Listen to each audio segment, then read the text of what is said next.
Alright, so let's go over some of the benefits of VR and some of the benefits of triples as well as the cons for both. Alright, so let's start off with VR.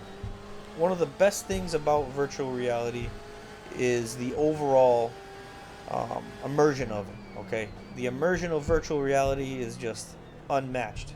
You know, you're inside the car, you know where you're going, you can see the things around you, and there's just this immersion to it that you cannot simulate in any other situation, not with an ultra wide, not with triple monitors, not anything. You can't turn your head down and look at your feet while you're driving uh, inside the virtual car, at least in a triple monitor setup. You can totally see everything inside the car, and really you can't match that in uh, triple screens. You know, the immersion is unmatched in VR, and there's nothing that you can do about that in triples to simulate that. You can see where you're going, you can see things really well, and it's honestly, there's nothing that you can do about that. The best thing that I found about VR is that you can turn your head and look into the corner to see where you're going. Now, that sounds so simple and it sounds like something you can do in triples, but it's not quite the same. You know, I could turn my head and have a little bit more distance to see. Right now I'm running 24-inch monitors in triples, so maybe if I went a little bit bigger, that would help. But, you know, that ability to turn your head and be able to see into the corner, you know, that's something that I found very useful in VR, and you can't really find that with triples. You know, it doesn't work the same way. Um, Another great thing about VR is that I had a lot more space in my gaming room than I do now to, you know, just have more foot space and more square footage that was available to me. Now, with the triple monitors and stuff, I mean, even with the integrated mounts on my SimLab GT1 Evo, it's still a lot of square footage that it takes in this room. And that's definitely something that is a big con in some people's eyes. You know, they won't be able to quite deal with that as well as I have because I have a dedicated room to my rig. So that's something that I'm able to deal with, but a lot of people might not be able to deal with triples. And it takes a lot less space. You could literally put your rig inside of a closet and you'd probably just be just fine running VR. So that's a big thing that people have to consider when comparing VR versus triples is how much space do you have? And VR, without a doubt, wins in this category. Now let's look at some of the cons about VR. One of the biggest cons that I found in VR was the hardware required to run uh, the virtual reality setup. You know, it requires a lot of hardware. I mean, at the time that I was running the VR headset, the Oculus Rift S, I was running a GTX 1070, and that was a pretty strong card. But in VR, it just in bigger tracks like Spa, and sometimes in Silverstone, if I had a lot of cars on the track, it just wouldn't run white, and there would be a lot of uh, FPS flicker. You know, it would go from 40 to 60 to 80, and it would be all over the place, and that would really affect how I felt, and it really exhausted my eyes. And that's the other thing too, is the eye exhaustion. VR can really exhaust your eyesight, and it's hard to get used to, you know, and your eyes really feel it after being with that headset on for anything more than a half hour. Your eyes do start to feel tired and just hurt in some instances, and that's not something I was expecting, but it was a result of it. Uh, and the resolution quality wasn't great either, and that was probably also affecting my eyesight. Uh, you couldn't see very well uh, looking far into the track, where I feel that with the triples I can look further beyond into the track and see better. But with VR, that was an issue. There was only so far that I could see before it started to affect how I was racing. So that was definitely something to consider. Another thing to consider as well that a lot of people don't is the comfort. It's not very comfortable to have that headset on your head for anything more than half hour, 40 minutes, because you start to sweat quite a bit. That headset gets quite hot, and you sweat, and you really feel it. Not to mention, you just sweat from racing in general, from the tenseness and the nervousness and the nerves. You know, so you're constantly sweating, and it's not very comfortable. You know, anything more than a half hour to an hour, you start to really feel it in VR. Okay, so let's go on to talking about triples.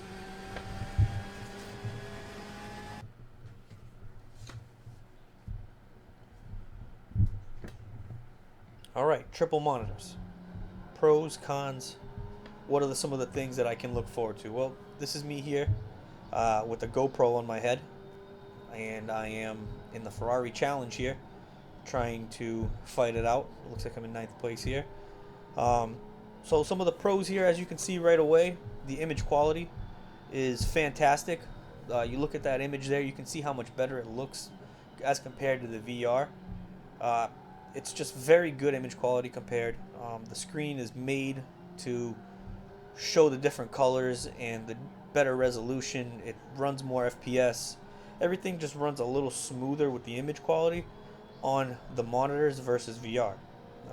And part of the reason too is because it is easier on the hardware as well. I mean, to be honest, I did move on. After I got rid of my VR headset, I did buy a 1080 Ti. That was kind of my investment. I swapped graphic cards from a 1070 to a 1080 Ti, and the image quality I felt was very improved. I don't think I would have seen a big difference in VR, but I definitely saw a big difference in my triple monitors when I moved from a 1070 to a 1080 Ti. Um, but even with just the 1070 card, my triples were running a lot smoother. The image quality was better on iRacing, and everything was better uh, as far as what my eyes could see. And speaking of my eyes, it was easier on my eyes. I can look at that screen for 2 hours and no problem. There's no FPS flicker. The image is just better.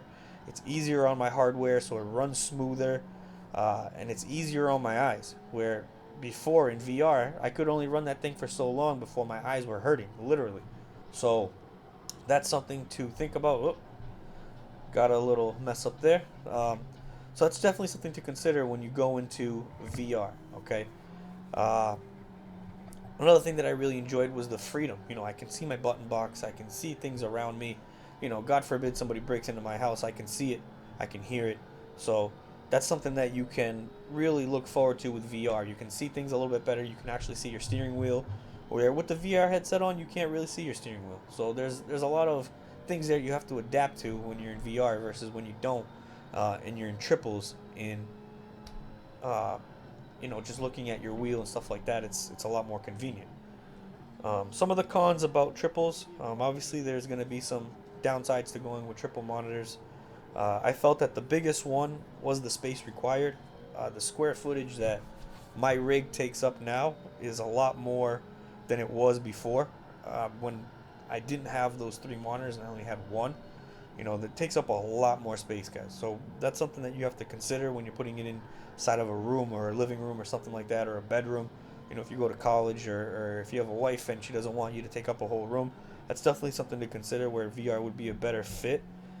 Um, Another thing that you have to consider as well when going to triples is a mounting solution. You can't just mount this any way you want. I do feel that a quality mount makes a world of a difference in triples. Um, it can really screw things up if you don't mount things the right way. So that's something to consider when you go into triples for sure, is how you're going to mount everything. If you have a desk base rig where you're running everything on a desk, stuff like that, it's something to consider. Um, Another thing too is the mounting, is the adjustment of the field of view. Adjusting the field of view is something that you do have to learn how to do, and you have to play with the calculator and all that stuff in order to get the view just right. It's hard to get correct, and it's not easy to do. You have to really play with it. It takes you a couple weeks, in my opinion, in order to get it right, but it can be done. A lot of people have a great field of view set up, and it looks fantastic when you get it right. And the other thing too, the last part that's a really big con about going with triple monitors is the money involved. So obviously, one Oculus Rift S runs you about $399. That's what I paid for mine at the time before the pandemic. Uh, if you go triples, you're looking at that expense times three usually. So that is something to consider, as well as the mounting solution. So you're looking at probably $1,000 investment in triples. I bought used, so I paid a little bit less for two of my three screens, uh, and I already had one from before, so it worked out fine. But those are things that you have to definitely consider when going into triple monitors that you don't have to really worry about in VR. So you have to think those things over before you go with either choice. You can't go wrong with VR or triples, to be honest with you, in my opinion. but it's just a matter of what fits you better.